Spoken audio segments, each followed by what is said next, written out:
There's a type of person for whom everything is undertaken out of desire to achieve a goal. They prepare food in order to eat it, not just for the fun of being in the kitchen. They start a business in order to make money. They exercise in order to get in shape. I am sure that some of these people are very successful and they are certainly highly organized. But in my opinion, a person of truly strong character sees success as an adventure, not as a point with an estimated time of arrival. The latter approach to me is impatient thinking. Impatient thinking can lead a person into some very big mistakes. First of all, when you are always looking somewhere else, whether it's down the road or up toward the top of the mountain or off toward the left field fence, where you're hoping to hit that grand slam home run, when you're looking off in the distance like that, you often miss what's under your very own nose. That means the pleasure and fun of living which come in the here and now get overlooked for something that not only isn't here yet, but might never arrive. True patience is more than just a waiting game.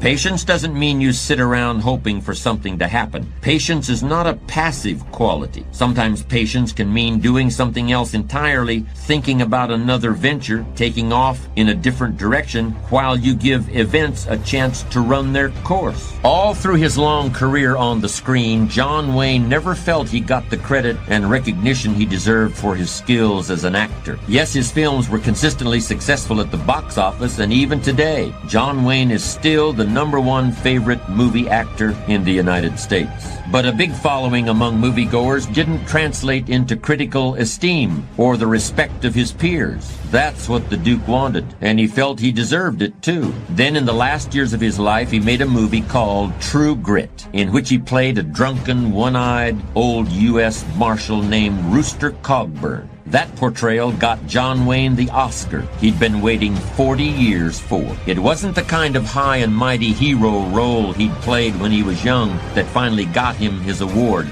but it was a role that he'd waited for all his life, and he didn't even know it was coming. A colleague of mine told me this story. He was traveling cross-country on a speaking tour and found himself delayed in Chicago while changing planes. In the first-class traveler's lounge, he fell into conversation with a gentleman who actually looked a bit like John Wayne during his True Grit period. And he was a little surprised to learn this gentleman was actually from New York City. And there was another surprise. Despite his rough-hewn appearance, this fellow traveler proved to be extremely soft-spoken. His favorite pastime was playing chess. But as he talked about his experiences in the construction business in New York City, he also demonstrated that he carried a big stick. His company had developed some of the most important commercial real estate in Manhattan. As successful people always do when they encounter other successful individuals, my colleague asked him how he'd done it. Well, he said, after I got my engineering degree, I spent some years getting hands-on experience in construction. I didn't want to be supervising people in any jobs that I didn't know how to do myself. Later on, when I started putting together my own projects, I had to deal with some pretty tough streetwise operators. Cement company guys, building inspectors, trucking companies. But I never tried to pretend I was any kind of hard case myself. I used to tell them right up front, you play straight with me, and I'll play straight with you. I never tried to take advantage of anybody, but I never let anyone take advantage of me either. You see, I always was, and I still am, a great counter-puncher. Anybody who takes a shot at me in business had better make sure it's a good one, because I'm going to hit back hard. But it's like chess. You don't necessarily hit back right away. You have to be patient. You have to wait for the right moment. You have to let the other guy know, okay, you had your chance. Next time it's my turn. But you don't say that out loud. You don't say what you've got in mind, and you don't say when it might be coming. You just go on, polite and friendly as ever. You don't ever let on that you're waiting for an opening. But you rest assured that your chance will come. It's like any other investment. It takes patience. Patience is the key.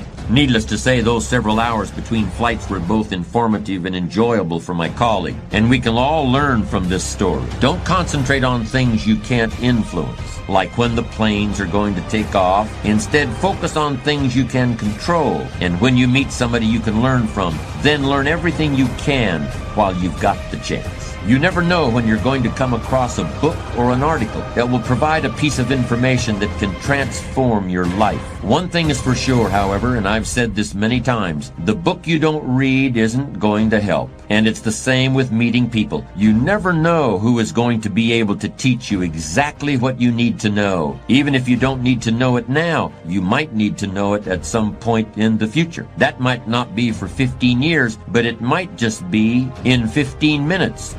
A number of years ago, there was a movie out. I think it was called Being There, and it was the story of a not very bright man who worked all his life as a gardener, but who through a series of comical coincidences became an advisor to the President of the United States.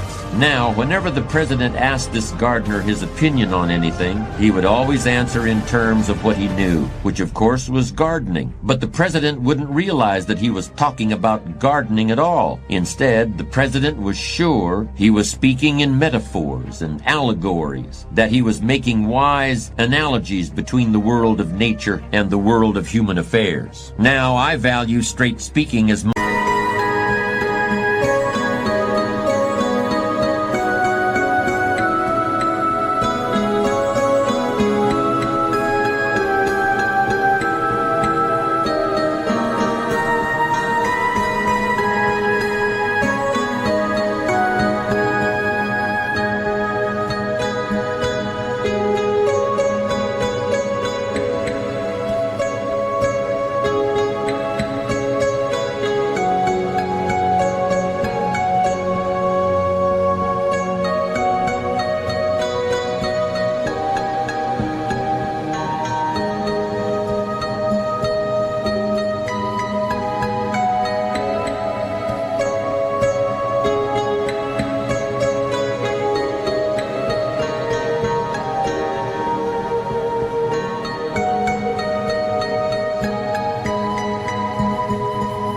much as the next man, maybe more than the next man. And I don't want to take up your time with figures of speech that might belong to a poem or a play or a movie.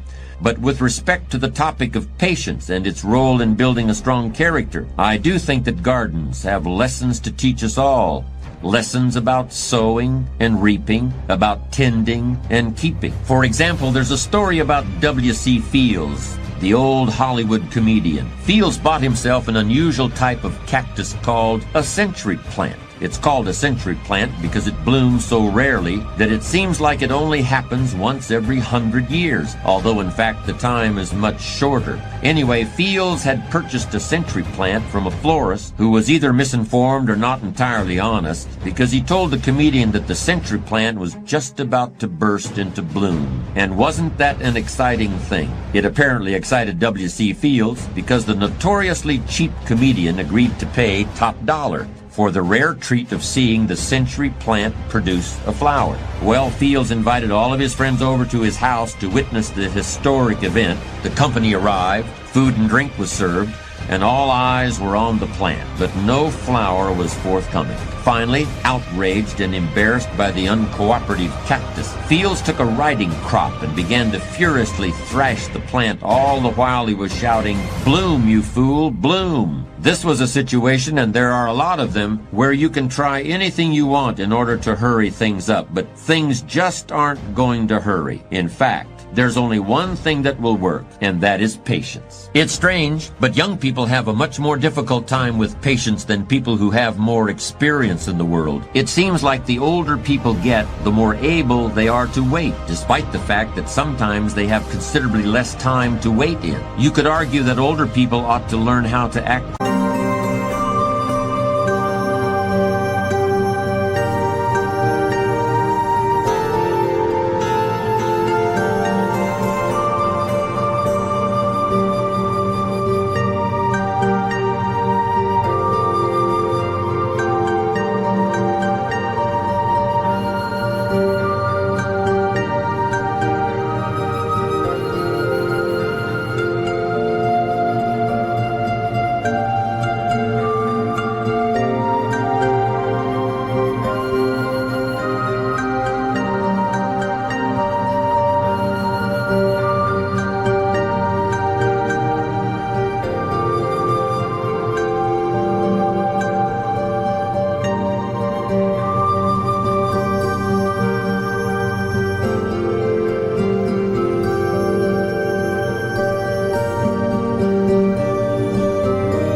decisively, while younger people need to learn how to wait. When you're young, you really have just about all the time in the world, and you just can't wait to use it. For a young person to have patience is a rare and powerful thing. How can we explain that impatience of the young? Maybe it's because when you're a teenager or in your early 20s, 1 year seems like a very long time. 5 years seems like forever, and 10 years is almost more than you can possibly imagine. But more mature individuals can actually look back 10 or 20 or even 30 years, and they can use the knowledge they've gained to create patience and a sense of perspective. At the risk of confusing you, I'm going to make what may sound like a contradictory statement. Here it is. A patient man is always richer than an impatient one, even if the patient man has less money. What do I mean by that statement? Well, riches and wealth can take other forms besides dollars and cents. Okay, that sounds good. So in what sense is the patient man richer? The actual answer is very simple. A patient man is always richer than the impatient one because the patient man can always afford to wait. The patient man is never desperate. The patient man has time to spare, while the man in a hurry is always on the verge of bankruptcy as far as time is concerned. In any situation you can think of, impatience is a source of weakness and fear, while patience is substance and strength. And here's another way that patience gives the person who has it an incalculable advantage over the person who doesn't, and gives him deeper insight into himself and others, which is a mark of great character. If you can only see the short term, if you can only think in terms of the here and now, then you are like a man with one eye. You can't judge distances. You live in a world that's flat and two-dimensional. In other words, the impatient person lacks all sense of perspective.